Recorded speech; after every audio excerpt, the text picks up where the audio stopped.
நம் அனைவரும் தலைகளை தாழ்த்தி ஜெபம் செய்வோம். கிருபை நிறைந்த பரம தந்தையே, எங்கள் அனைவரையும் எங்கள் குடும்பமாக இணைத்து எங்களை ஒன்று சேர்த்திருக்கிறேன். அதற்காக நன்றி கர்த்தாவே. இன்னும் தப்பிப்போன ஆடுகளை இந்த மந்தையை நீங்கள் சேர்க்க இருக்கிறீர். அதற்காக உங்களுக்கு நன்றி செலுத்துகிறோம். எங்கள் அனைவரையும் நீங்கள் காத்துக்கொள்ளணும், வழிநடத்துங்க. உமது அன்பில் திளைக்க எங்களுக்கு கிருபை தாருங்க. இந்த செய்தியை கேட்கும் பொழுது எங்கள் மனதில் ஒரு ஏவலை ஏற்படுத்துங்க. இயேசு மூலம் ஜெபிக்கிறோம் நல்ல பிதாவே, ஆமென். எல்லாரும் சந்தோஷமா இருக்கீங்களா? சந்தோஷமா இருக்கீங்களா இல்லையா? கிறிஸ்தவர்கள்னாலே நம்ம சந்தோஷமா இருக்கணும். அன்பு சந்தோஷமும் நமக்கு ரெண்டு கண்ணு மாதிரி. ஏன்னா அந்தியோகியால நமக்கு கிறிஸ்தவர்கள் நம்மளை முதல் முறையாக அழைத்தப்ப நம்ம கிறிஸ்தவர்கள் மாதிரி நடந்து கொண்டதுனால தான் நமக்கு கிறிஸ்தவர்கள் பேர் வந்துச்சே தவிர இது பட்ட பேரோ அந்த மாதிரிலாம் எதுவும் கிடையாது. நம்மளோட நடத்தையை பொறுத்து கிறிஸ்து நம்மிடையே வெளிப்பட்டதினால் நமக்கு கிறிஸ்தவர்கள் என்று அந்தியோகியாவின் பட்டணத்திலே நம்மளை முதல்ல அழைச்சாங்க. அதனால நம்ம என்ன பண்ணுவோம், எப்போவுமே அன்பும் சந்தோஷமும் நம்மகிட்ட எப்போவுமே இருக்கணும். நடந்து போனாலே இவங்க கிறிஸ்தவன்னு சொல்லணும். முதலாவதாக இந்த ரிசரக்ஷன் டே, உயிர்த்தெழுதலின் நாளிலே உங்கள் அனைவருக்கும் எனது மனமார்ந்த வாழ்த்துதலை தெரிவித்துக் கொள்கிறேன்.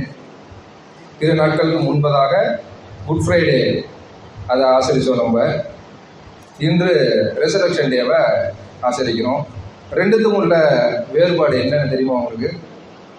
அது குட் ஃப்ரைடே, அது ஒரு பண்டிகை, முக்கியமான பண்டிகை. இது ரெசரக்ஷன் டே, உயிர்த்தெழுந்த பண்டிகை, இதுவும் முக்கியமான பண்டிகை. அப்படியா? அப்படி கிடையாது.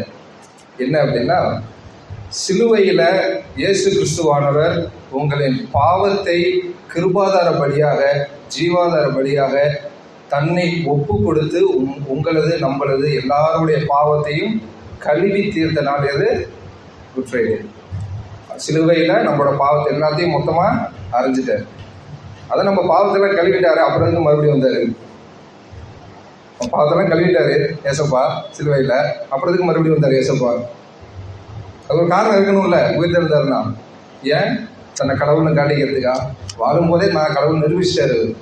மனிதனாக இருந்தாலும் வாழும் பொழுதே கடவுள்னு இயேசு கிறிஸ்துவானவர் நிரூபிச்சிட்டார். என்னை கண்டவர் பிதாவை கண்டெல்லாம் சொல்லியிருக்கிறார். ஆனால் ஏன் உயிர்த்தெழுந்தார்? முதலாவது, இறுதி காலத்தில் நம்மளை ஆளுகை செய்வதற்காக. கடைசி காலத்தில் நம்மளெல்லாம் அவர் தான் 1000 வருஷம் அரசாச்சு, ஏகப்பட்ட காலங்கள்லாம் என்ன இருக்குது, அதில் நம்மளை ஆளுகை செய்ய போகிறார். ஆனால் இங்கே வேதாகமத்தில் நமக்கு தேவையான ஒரு முக்கியமான ஒரு சில காரணங்கள் இருக்குது.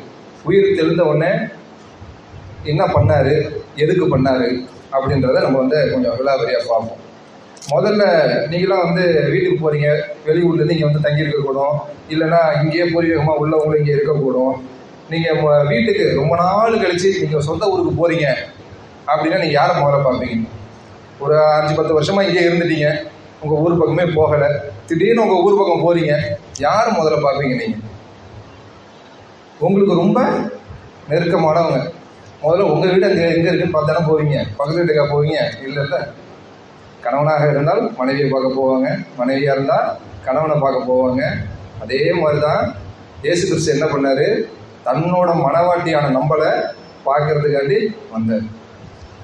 அதுவும் முக்கியமான மனவாட்டியாக நம்மளாம் அவருக்கு இருக்கிறதுனால நம்மளை தேடி மறுபடியும் தப்பி போன ஆடுகளெல்லாம் ஒன்று சேர்க்கறதுக்காக மறுபடியும் வந்தார். அதுலேயும் முதலாவதாக யாரை பார்த்தார்? உயிர்த்தெழுந்த உடனே மரியாதை பார்த்தார். எந்த மரியாதை? மகதலேனா மரியாதை. மேரி மேக்டலின் அங்கே ஆங்கிலீஷில் சொல்கிறாங்கல்ல. ஏன் மேரி மேக்டலின்னு சொல்கிறாங்க? அவங்க மெக்தல்னு ஒரு கிராமத்திலேருந்து அந்த மரியாதைங்கிறதுனால மேரி மேக்டலின் தான் மெக்தல்ன்ற அந்த கிராமத்தோட பேர் தான் அவங்க வச்சிருக்கிறாங்க. அந்த காலத்தில் எல்லார் வீட்லேயும், யூத குலத்தில் எல்லார் வீட்லேயும் பிறக்கிற பெண் குழந்தைக்கு மரியாதைன்னு தான் பேர் வைப்பாங்க. அதனால ஒரு தெரு எடுத்துக்கிட்டா 10 வீடு இருந்துச்சுன்னா 10 வீட்லேயும் ஒரு மரியாதை இருப்பாங்க. அதனால தான் இங்கே மகதலேனா மரியாதைன்னு கொடுத்துருக்குறாங்க. மாறாள்னா கசப்பு, ஆமாவா இல்லையா? மரியாதைனா கசப்பு. இயேசு கிறிஸ்துவானவர் உயிர்த்தெழுந்த உடனே முதல்ல யாரை பார்க்குறாரு? கசப்பான மரியாதை பார்க்குறாரு.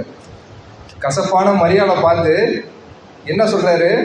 நான் வந்துட்டேன்னு சொல்லு, எல்லாருக்கும் போய் சொல்லுன்னு ஒரு இனிப்பான செய்தியை கசப்புலேருந்து இனிப்பாக மாற்றி நமக்கு கொடுக்குறாரு. அந்த காலத்தில் யூதர்கள்லாம் மாறானா கசப்புங்கிறதுனால தான் அந்த பெண்களுக்கு மரியாள்னு பேர் வச்சாங்க.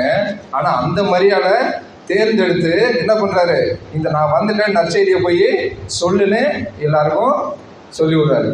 மாதிரி நான் மரியாதை போய் எல்லாருக்கும் போய் சொல்கிறாங்க. இப்போல்லாம் பார்த்தா படத்தில் எல்லாரும் நான் கம்பேக் கொடுக்குறேன் அப்படின்றாங்க, ஐம் பேக்குன்றாங்க, எதோ பெரிய பெரிய டைலாக்லாம் விட்டு போஸ்ட்லாம் விட்டுறாங்க. ஆனால் உண்மையிலே கம்பேக் கொடுத்தது யார் ஐம் பேக்குன்னு? நம்ம இயேசு கிறிஸ்துவானவர். இன்ன வரைக்கும் அவர் கல்லறை திறந்தே தான் இருக்கு. இன்ன வரைக்கும் யாரோட கல்லறையும் திறந்தில்லை, இயேசு கிறிஸ்துவோட ஒருத்தரோட கல்லறை மட்டும்தான் திறந்துருக்கு. நம்மளாம் என்ன பண்ணுவோம், புதைக்கும் போது மண்ணில் வச்சு மேலே மூடி புதைச்சிருவோம். அதனால் நம்மளோட உடல்லாம் என்ன ஆகிடுது, மக்கி போயிடுது. யூத முறைப்படி என்ன பண்ணுவாங்கன்னா பதப்படுத்தி வைப்பாங்க. 3 விதமான கல்லறைகள் உண்டு யூத முறையில். இயேசு கிறிஸ்துவானவரை வச்ச கல்லறையில் பொறிச்சு உள்ளுக்குள்ள அந்த குகமாக இருக்கும். அதுக்குள்ள ஒரு மேடையில் அவரை படுக்க வச்சு அது மேலே துணியெல்லாம் சுற்றி பதப்படுத்தி தான் அவரை வச்சுருந்தாங்க. அந்த மாதிரி கல்லறை. அதுவும் இல்லாமல் அந்த கல்லறைன்னு சொல்கிறதுக்காக அது கல்களால் கட்டப்பட்டதுனால இல்லை, கல்லை வைத்து மூடுகிறபடியினாலே அதுக்கு கல்லறை என்று பெயர். அந்த கல் புரட்டப்பட்டு இருந்ததுன்னு யோவானில் நம்ம படித்த சுவிசேஷத்தில் நம்ம பார்க்குறோம். கல் ஏன் புரட்டப்பட்டு இருந்தது? உங்கள் மனதில் ஏதாவது தடைகள் இருந்தால் அது புரட்டப்பட வேண்டும். முதலாவதாக எப்படி தப்பி போன ஆடுகளை எல்லாம் ஒன்று சேர்ப்பதற்காக இயேசு கிறிஸ்துவானவர் மறுபடியும் ரெசரக்ஷன் ஆகி உயிர் தெழுந்து வந்தாரோ, வந்து பார்த்து நான் எல்லாரையும் இங்கே தாண்டா இருக்கிறேன், இங்கே பாருங்க, எங்கே போனீங்க, ஒருத்தராக போய் பார்க்குறாரு. இயேசு கிறிஸ்து உயிர் தெழுந்ததுக்கப்புறம் எத்தனை நாள் இங்கே இருந்தார்? இயேசு கிறிஸ்து உயிர் தெழுந்ததுக்கப்புறம் எத்தனை நாள் இந்த உலகத்தில் இருந்தார்? ஏறக்குறைய 40 நாள் இருந்தார். உங்களுக்கு யாராவது ஒரு சின்ன ஒரு யோசனை இருக்கா? இந்த 40 நாளை எத்தனை பேரை இயேசு கிறிஸ்து பார்த்துருப்பாருன்னு வேதாகமத்தின் அடிப்படையில்? வேதாகமத்தில் இருக்கு. எத்தனை பேரை இந்த 40 நாளில் இயேசு கிறிஸ்துவானவர் சந்திச்சிருப்பாரு உங்களுக்கு தெரிஞ்சு? ஒரு 5 பேர். ஒரு சீசர்களை 2 பேர் பார்த்துருப்பாரு, மரியாதை பார்த்தாரு, அப்புறம் 12 சீசர்களை பார்த்தாரு. வேற யாராவது? ஏறக்குறைய 500 பேருக்கு மேலே பார்த்துருக்காரு. எத்தனை பேரை? 500 பேருக்கு மேலே பார்த்துருக்காரு. பைபிள் இருக்குது. எங்கே இருக்குது? பவுலடிகளால் கொருந்து பட்டணத்துக்கு, கொருந்து அந்த 1 கொரிந்தியர் 2 கொரிந்தியர் இருக்குல்ல, அதை எழுதும் போது சொல்கிறாரு 500 பேர் ஒன்றா இருக்கும் போது இயேசு கிறிஸ்துவானவர் காட்சி அளித்தாருன்னு. அவர் அந்த நிருபத்தை எழுதும் போது அந்த 500 பேரில் 3/4 பேர் உயிரோட வேற இருந்திருக்காங்க. அதையும் எழுதியிருக்கிறார் பவுலானவர். ஆனால் நம்ம என்ன பண்ணுறோம், நமக்கு அது தெரியலை. ஏன்? இயேசு கிறிஸ்துவானவரை நம்ம தேடுறதில்லை. நம்ம காதில் வாங்குறோமே தவிர என்றைக்குமே அது உண்மையா என்னன்னு அலசி ஆராய்ந்து பார்ப்பதில்லை. நம்ம இயேசு கிறிஸ்துவை நமக்கே முழுசாக தெரியலை, நம்ம போய் எப்படி வெளில சொல்லுங்க? இயேசு கிறிஸ்துவ முதல்ல நம்ம உள்ளத்தில் அறிஞ்சிருக்கணும். ஏன் உயிர் தெழுந்தார்னா, எனக்காக உயிர் தெழுந்தார், என்னை சந்திப்பதற்காக வந்தார். ஏன்னா இயேசு கிறிஸ்துவ இறந்தவரை என்ன பண்ணிட்டாங்க, அந்த காலகட்டத்தில் இருந்த சூழ்நிலையில் பெர்சிக்யூஷன் நடக்குது அப்படின்னோடனே என்ன பண்ணிட்டாங்க, எல்லாரும் ஓடி பாதி பேர் ஒழிஞ்சிட்டாங்க. 2 ஒரு சீசர்கள் வெளியில் போயிட்டாங்க. அவங்க பாட்டில் 12 சீசர்கள் அந்த ஸ்பாட்லேயே இல்லை. இயேசு சிலுவையில் அறையும் போது வெறும் 8 சீசர்கள் தான் அங்கே இருக்கிறாங்க, மீதி பேரை காணும். அதுக்கப்புறம் ஒருத்தரையா தேடி பிடிச்சி சந்திச்சு இன்னொரு வேத வாக்கியம் நிறைவேறும்படியாக நாங்கள் வந்துட்டோம் பாரு, ஐம் பேக்குன்னு ஒருத்தரையா போய் இயேசு கிறிஸ்துவ சொல்லியிருக்காரு. அவருக்கு ஒருத்தரையே போய் கெஞ்ச வேண்டியவங்க அவசியம் கிடையாது. அவர் ஆல்ரெடி அந்த காலகட்டத்தில் மிக பிரபலமான ஆள், எல்லாருக்கும் தெரியும். அவர் அற்புதம் பண்ணியிருக்காரு, ஆமாவா இல்லையா? அப்படி இருக்கும் அவர் போய் ஒருத்தரையா கெஞ்சணுமா நம்ம கிட்டலாம்? அவசியமே கிடையாது. ஏன் ஒவ்வொருத்தரையும் பார்த்து சொன்னார்? ஒரு சீசரை கூடவே நடந்து போய் மொத்த வேதாகமத்தையும் அவங்களுக்கு கற்பிச்சிருக்கிறார். அவங்க கண்ணு அப்பையும் தெரியல. கடைசியில் ராகோச்சரத்தில் உட்காந்து அவர் அப்பம் விற்கும்போது தான் தெரியுது. தெரிஞ்சவொன்னே மறைஞ்சு போயிட்டார். இது என்ன சொல்ல வர்றாரு கர்த்தர் ஏசப்பா? இதுலேருந்து அந்த மரியாதை பார்த்தாரு. அந்த மரியாதை முதல்ல பார்த்தாருன்னு சொன்னோம்ல, அந்த மரியாதை என்ன மாதிரி கேரக்டர் தெரியுமா உங்களுக்கு? 7 விதமான ஆவிகளை அந்த மரியாதை இடத்துல இருந்து இயேசு கிறிஸ்துவானவர் விரட்டி இருந்தார். ஆமாவா இல்லையா? நம்மள என்ன நினச்சிட்டு இருக்கோம், நம்ம தப்பு பண்ணிட்டோம், நம்ம பாவம் பண்ணிட்டோம், இயேசு கிறிஸ்து மன்னிச்சிட்டாரு தான். ஆனால் மனசுக்குள்ள ஒரு தயக்கம் இருக்கும், இந்த தப்பு பண்ணிட்டோமே, நம்ம வரலாமா கூடாதா, ஏசப்பா தண்டிச்சுட்டு வர வேண்டுமோ, நம்ம இந்த இடத்துக்குலாம் போகலாமா வரலாமா அப்படின்ற ஐயப்பாடுகளை எல்லாத்தையும் கலைந்தெறிந்தார். முதலாவதாக என்ன பண்ணாரு? ஒரு கசப்பான மாறாவிடம் ஒரு இனிப்பான செய்தியை கொடுத்து உலகத்துக்கு முதல்ல ஊழியத்துக்கு யார் அழைச்சிருக்கிறாரு? பெண்கள் அழைச்சிருக்கிறாரு. ஆனால் பெண்கள் அதை நினைவு கூறுவதும் இல்லை, அதோட அருமையும் தெரிஞ்சுக்கிறது இல்லை. ஆனால் இந்த காலகட்டத்தில் பெண்கள் அப்படி இருக்கிறாங்க, பைபிள் வந்து பார்க்கறதே இல்லை. செய்தா யூடியூப்பை பார்த்து ஃபெமினிசம் பேசுகிறாங்க, ஈக்குவாலிட்டி பேசுகிறாங்க. கடவுள் எல்லாத்தையும் மேலே உயர்த்தி வச்சிருக்காரு பெண்களை. உயிர் தெழுந்த முதல்ல யாரை பார்த்துருக்க? ஆம்பளையில பார்க்கல, பொம்பளையை தான் பார்த்துருக்கிறாரு. அவருக்கு தெரிஞ்சிருக்கு அவங்களோட மதிப்பு. இதுக்கு முன்னாடி நான் ஒரு பல ஆண்டுகளுக்கு முன்பாக இருந்த சபையில் அந்த பக்கம் உட்காந்துருந்த போது போதகர் ஐயா சொன்னார், இயேசு கிறிஸ்து வந்து ஏன் இப்போ பெண்கள்கிட்ட முதல்ல காட்சி இருக்காருன்னா, அவருக்கு தெரியும் எங்கே இன்ஃபர்மேஷன் சொன்னால் போய் சேரும். அதனால தான் அவங்களுக்கு முதல்ல சொல்லியிருக்காரு. ஏன்னா அவங்களால எந்த ரகசியத்தையும் காப்பாற்ற முடியாது. உடனே போய் எல்லாத்தையும் உடச்சிருவாங்க. புருஷன் வீட்டை விட்டு வெளில வரதுக்கு முன்னாடி பக்கத்து வீடு, எயிட்ட வீடு எல்லாத்தையும் வாட்ஸ்அப்பில் டெக்ஸ்ட் பறந்துடும். ஆமாவா இல்லையா? முக்கால்வாசி சூழ்நிலை அப்படிதான் இருக்கு, நிதர்சனமான உண்மை. ஆனாலும் இயேசு கிறிஸ்துவன் என்ன பண்ணாரு? பெண்களை உயர்த்தி மதித்து ஊழியத்துக்கு அழைத்து அந்த செய்தியை அவர்களிடத்தை கொடுத்தார். அதை அவங்க என்ன பண்ணிக்கல? புரிஞ்சுக்கல. இந்த வேதாகமத்தை அவங்க உணர்ந்து படிச்சிருந்தாங்கன்னா கடவுள் அவங்களை எங்க வச்சிருக்காரு அப்படின்றது அவங்களுக்கு தெரிஞ்சிடும். அடுத்தாப்புல யாரை பார்த்தாரு? பேதுருவை பார்த்தாரு. கேப்பாவும் போட்டிருக்குது, அது மொழிபெயர்ப்புல இப்படி போட்டிருக்கு. ஆனால் யாரை பார்த்தாரு? பேதுருவை பார்த்தாரு, பீட்டரை பார்த்தாரு. பீட்டர் என்ன பண்ணாரு? 3000 பேருக்கு ரட்சிப்பு கொடுத்துட்டாரு பெந்தைக்கோஸ்தே நாளுக்கு. அவர் பார்த்தாருன்னா அதில் ஒரு காரணம் இருக்கும். இயேசு கிறிஸ்து வந்தாருன்னா அதில் ஒரு ரட்சிப்பு இருக்கும். நம்ம எல்லாருக்கும் என்ன பண்ணிட்டாரு? சிலுவையில் ரட்சிப்பை இலவசமாக கொடுத்துட்டாரு. அதுதான் பெரிய தப்பு. ஏதாச்சும் விலை வச்சு கொடுத்துருந்தா நமக்கு அதோட அருமை தெரிஞ்சிருக்கும். ஆமாவா இல்லையா? இலவசமாக கொடுத்துட்டு போயிட்டாரு ரட்சிப்பை. தன்னோட ரத்தத்தையும் சரீரத்தையும் ஜீவாதார பலியாக கொடுத்து பிதாவினிடமிருந்து ரட்சிப்பை அவர் வாங்கி நமக்கு என்ன பண்ணிட்டாரு? இலவசமா வச்சுக்கோ அப்படின்னு கொடுத்துட்டாரு. அவர் இலவசமா நமக்கு வச்சுக்கோன்னு கொடுத்தது நமக்கு ரட்சிப்புனா என்னன்னு பல பேருக்கு தெரியல.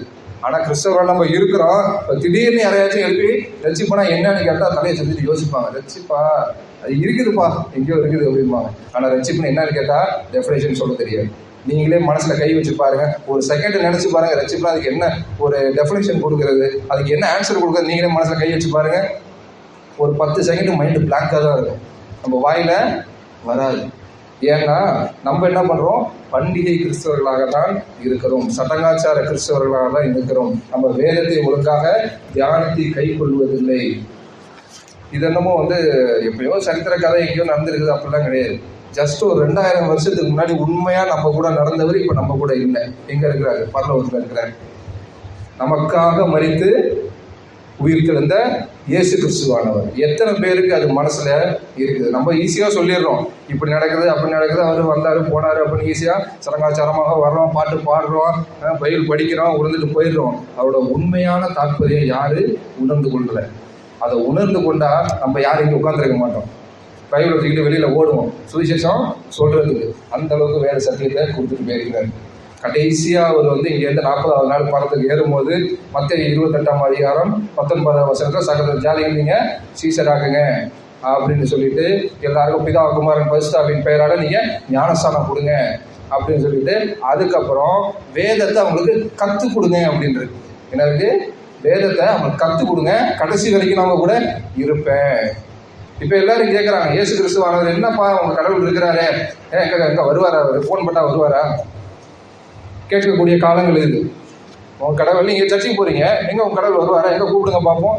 அந்த மாதிரி ஏளனமாய் பேசக்கூடிய காலம் இது. ஏன்? நம்மளாம் கிருபையின் காலத்துல வளர்ந்துட்டு இருக்கிறோம். இயேசு கிறிஸ்துவானவர் வேதாகமத்தை நம்ம கையில படின்னு கொடுத்துட்டு போயிட்டாரு. நம்ம தான் என்ன பண்ணணும்? வேதாகமத்தை படிச்சு சத்தியத்தை தெரிஞ்சுக்கணும். எங்கேயாச்சும் முட்டி போட்டு உட்காந்து கடவுள் ஸ்ட்ரைட்டா வருவாரு அப்படின்னா வர அளவுக்கு நம்ம பரிசுத்தமா இருக்கிறோமா? முதல்ல கடவுளை அழைத்து கூப்பிடும் அளவுக்கு நம்ம முதல்ல பரிசுத்தமா இருக்கிறோமா? சரி, கடவுளை கூப்பிடுறோம். கடவுள் இப்போ என்ன பண்ணணும்? உங்களால என்ன காரியம் ஆகணும்னு நீங்க நினைக்கிறீங்க, அதை நம்ம யோசிக்கிறது இல்லை. சும்மா எல்லாரும் என்ன நினைக்கிறாங்க? நான் கடவுளை பார்க்கணும், கடவுள்கிட்ட பேசணும், கடவுள்கிட்ட பார்க்கணும், கடவுள்கிட்ட பேசணும். என்ன பேசணும்? உனக்கு சுகம் வேணுமா, பலன் வேணுமா, ஜீவன் வேணுமா, உனக்கு சொத்து வேணுமா, சுகம் வேணுமா? எல்லாத்தையும் தான் ஆண்டு அனுபவிச்சுக்கன்னு கொடுத்துட்டாரு கடவுள். நம்ம தானே பட்டாசுட்டெல்லாம் போட்டுக்கிட்டோம், அவரை போட்டு கொடுத்தாரு. ஆண்டு அனுபவிச்சுக்கன்னு உலகத்தை நம்ம கையில கொடுத்துட்டு போயிட்டாரு. நம்ம தான் அதை என்ன பண்ணிட்டோம்? ஒரு வித்தியாசமான ஸ்ட்ரக்சரில் கொண்டு போயிட்டோம். ஆமாவா இல்லையா? அவர் என்னைக்காவது பட்டாசுட்டா போட்டு கொடுத்தாரா? நம்ம மகனாக எல்லாரையும் தத்தெடுத்து கொண்டார் தேவன். பிதாவானவர் நம்மளெல்லாம் இயேசுவின் ஸ்தானத்துக்கு உயர்த்தி நம்மளெல்லாம் தத்தெடுத்து கொண்டார். எத்தனை பேர் நம்ம அந்த சத்தியத்தை உணர்றோம்? யாரும் பெருசா நம்ம உணர்றதே கிடையாது. இப்போ என்ன பண்ணணும்? ரெசரக்ஷன் டே அப்படின்னா கடவுள் தப்பி போன ஆடுகளை எல்லாத்தையும் என்ன பண்ணியிருக்காரு? ஒன்றாக இணைத்திருக்கிறார். இது கடைசி காலங்கள், கிருபையின் காலங்கள். நம்ம சர்ச்சு முடிஞ்சோன்னு என்ன பண்ணிடுவோம்? அவங்க வேலையை பார்க்க போயிடுவோம். வீட்டில் பல பேருக்கு பிரியாணி வெயிட்டிங்கில் இருக்கும், பல பேர் போகணுன்னு செய்ய வேண்டியது இருக்கும், சில பேர் ஹோட்டல்லேருந்து பார்சல் வாங்க வேண்டியது இருக்கும், பல காரியங்கள் இருக்கும். முடிஞ்ச உடனே மறந்து போயிடுவோம், அவ்வளோதான். கடவுள் ஏன் இந்த கம்யூனியனை எடுக்க சொன்னார்? கம்யூனியனை கடவுள் ஏன் நினைவு கூறுறதுக்கு விதமாக எடுக்க சொன்னார்? நம்ம என்ன நினைக்கிறோம்? கம்யூனியன்னா மாதத்தில் ஒரு நாள், இல்லைன்னா மாதத்தில் 2 வாரம், இல்லைன்னா பண்டிகை நாளைக்கு அப்படி தானே எடுக்கிறோம். அப்படி கிடையாது. அதோட உண்மையான தாற்பயம் என்ன? யூத குலத்தில் நம்ம எப்படி சாதமும் சாம்பாரும் சாப்பிட்றோமோ அந்த மாதிரி இந்த கோதுமை அப்பமும் திராட்சரசமும் அவங்களுக்கு இயல்பான உணவு. என்ன உணவு? இயல்பான உணவு. அவங்க 3 வேளை இந்த உணவு தான் சாப்பிடுவாங்க. அக்கேஷனலாக சாப்பிட்ற ஆட்கள் கிடையாது. அந்த உணவை தான் என்ன பண்ணுறாரு? என்னை நினைவு கூறும் வகையில் நீங்கள் சாப்பிடுங்க அப்படின்னு சொல்கிறாரு. அப்போ அது நம்ம என்னவா எடுத்துக்கணும்? அனுதினமும் நம்ம அவரை நினைவு கூறணும். ஆனால் நம்ம என்ன நினச்சிக்கிறோம்? கம்யூன் எடுக்கிறப்ப மட்டும் ஒரு சிலுவையை போட்டுக்கிட்டு கம்யூனுக்கு உட்காந்துட்டா கடவுள் நம்மளை மன்னிச்சுக்குவார் அப்படின்னு. நீங்கள் தெரியாமல் செய்கிற தப்புக்கு தான் கடவுள் மன்னிப்பார். தெரிஞ்சு செய்கிற தப்புக்கு கடவுள் என்றைக்குமே மன்னிப்பு எப்போ வரும்? மன்னிப்பு வருமானு எனக்கு தெரியல. எனக்கு என்ன கேட்டால் பர்சனலாக என்ன கேட்டிங்கன்னா வராதுன்னு தான் சொல்லுவேன். தெரிஞ்சு தப்பு பண்ணால் வராது. அது ஜட்மெண்ட் டேயில் பிதாவானவர் பார்த்துக்குவார். அங்கேருந்து டீச்சர் கேட்பார், அப்போ ஏன் சொன்னேடா, கேட்டியா? பைபிளை கொடுத்துட்டு போனல, அதை படிக்காம ஏன்டா அப்படி வந்து நிற்கிற அப்படின்னு கடவுள் கேட்பார். நீங்கள் என்ன பண்ணுங்க? இந்த கிருபையின் காலகட்டத்தில் நேராக தான் நடக்கணும், தேவதூதன் வரணும், என் காதில் பேசணும் அப்படிலாம் நீங்கள் நினைக்கக்கூடாது. அவங்க பேசணும்னா நீங்கள் அந்த ஸ்தானத்தில் நீங்கள் இருக்கணும். உங்களால் ஊழியத்துக்கு என்ன நடைபெற போகிறது, என்ன நிறைவேற போகிறது, அதை நீங்கள் யோசிச்சு பார்த்து தான் என்ன பண்ணணும்? கடவுள் நம்மகிட்ட பேசுவாரா என்னன்னு கேட்கணும். மற்றபடி நம்ம என்ன, இயேசு கிறிஸ்துவானவருக்கும் பிதாவானவருக்கும் நம்ம நன்றி சொல்லி இந்த வேதாகமத்தை அனைத்திலும் தியானித்தாலே நம்ம என்ன நல்ல வாழ்க்கை வாழ்கிறோம் என்பதை நாம் அறிந்து கொள்ளணும். என்றைக்குமே ஒருவருக்கும் நம்ம தீங்கிழைக்க கூடாது. எவ்வாறு 40 நாள் இயேசு கிறிஸ்துவானவர் அனைவரையும் ஒன்று திரட்டி சாட்சியாக நிறுத்தினாரோ அதை நாம் மனதில் வைத்து நம்மளோட வாழ்க்கையில் என்னென்னைக்கெல்லாம் வாய்ப்பு கிடைக்குதோ அன்னன்னைக்கெல்லாம் ஒரு ஆத்மாவை நீங்க ஆதாயம் பண்ணுங்க. சின்னதா எடுத்து சொல்லுங்க.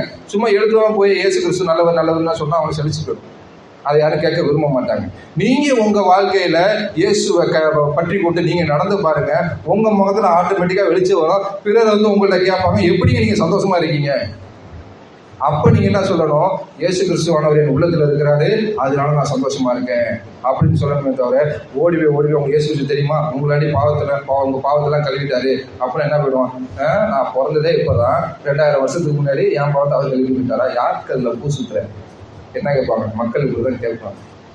அதனால என்ன பண்ணுவோம்? வேதத்தை அறிந்து தியானித்து நம்ம தெரிஞ்சு வச்சுக்கணும். நமக்கு தெரியாத விஷயங்கள் நிறைய இருக்கு. ஆனால் தெரிந்த விஷயங்கள் சில தான். ஆனால் தெரிஞ்ச சில விஷயங்களை கரெக்டாக நம்ம பயபக்தியோட என்ன பண்ணணும்? கடைபிடிக்கணும். 5 விதமான பலிகள் பழைய ஏற்பாட்டில் இருக்குது. அதே 5 விதமான பலிகள் எல்லாத்தையும் ஒன்னா சேர்த்து இயேசு கிறிஸ்துவானவர் நமக்காக ஜீவாதார பலியாக இங்கே பலியானார். அதனாலதான் நம்ம இன்னைக்கு ஆட்டையோ மாட்டையோ ஆலயத்தின் வாசல்ல அறுத்து ரத்தத்தை தொய்ப்பதில்லை. எல்லாத்தையும் அவர் நிவர்த்தி பண்ணிவிட்டார். நம்ம என்ன பண்ணிட்டோம்? நம்மளை உயர்த்தி வச்சுட்டாரு. நம்ம வேலை என்ன? அந்த ஆகமங்கள், அந்த பிரதான கட்டளைகளை கை கொண்டு பிறரை நம்மை நேசிக்கிறது போல பிறரை நேசிச்சு இயேசு கிறிஸ்துவை பிரதிபலிப்பதுதான் நம்மளோட குறைஞ்சபட்ச வேலை. குறைஞ்சபட்சமாவது இதை பண்ணணும் நம்ம. அப்போதான் நம்மளாம் யாரு? கிறிஸ்தவர்கள். அதனால இந்த ரெசரக்ஷன் டேல நம்ம எல்லாரும் என்ன ஞாபகம் வச்சுக்கணும்? ஆத்தும ஆதாய பணி, மந்தையை காப்பது மிகவும் முக்கியம். இயேசு கிறிஸ்து என்ன பண்ணிருக்கலாம்? ரெசரக்ஷன் ஆனோன்னா நான் என்னது உயிர் திறந்துட்டேன்னு சொல்லிட்டு ஸ்ட்ரெயிட்டா பறந்துக்கு போயிருக்கலாம். அவர் ஒவ்வொரு மனுஷனையா போய் பார்க்க வேண்டிய அவசியம் கிடையாது. இங்க பாரு, நான் உயிரோட தான் இருக்கிறேன். தோமா போய் விரல வச்சு பார்க்கிறாரு, அப்பதான் நம்புறான். சந்தேகங்களை தீர்த்தார். மனிதனுக்கு ஏற்பட்ட சந்தேகத்தை தீர்த்தார். மரியாள் மனதில் இருந்த சஞ்சலத்தை தீர்த்தார். அது மாதிரி நம்மளும் என்ன பண்ணணும்? அதை ஞாபகம் வச்சு இந்த ரெசரக்ஷன் டேவை நம்ம ஆசிரிக்கணும். சரியா? ஜெபம் பண்ணி முடிச்சிடும். ஜெபம் செய்வோம். கிருபை நிறைந்த பரம தந்தையே, எங்களை குடும்பமாக ஒன்றிணைத்து அதற்காக உங்களுக்கு நன்றி கர்த்தாவே. நாங்கள் இங்கு உங்களை கூடி ஆசிரிக்கும் பொழுது உங்களது பிரசனம் இடைப்பட்டது என்று நாங்கள் நம்புகிறோம். நீங்கள் உயிர்த்தெழுந்த தாற்பயத்தை நாங்கள் கற்றுக்கொண்டு அதை எங்கள் மனதில் நிறுத்திக் கொள்ள நீங்கள் எங்களுக்கு ஒரு வாய்ப்பை தாருங்க. நாங்கள் உங்கள் ஊழியத்தை முன்னெடுக்க எங்கள் கிருபை தாருங்க. எங்கள் குடும்பங்களை நீங்கள் பார்த்துக் கொள்ளுங்க. இயேசுவின் மூலம் ஜெபிக்கிறோம் நல்ல பிதாவே. ஆமென்.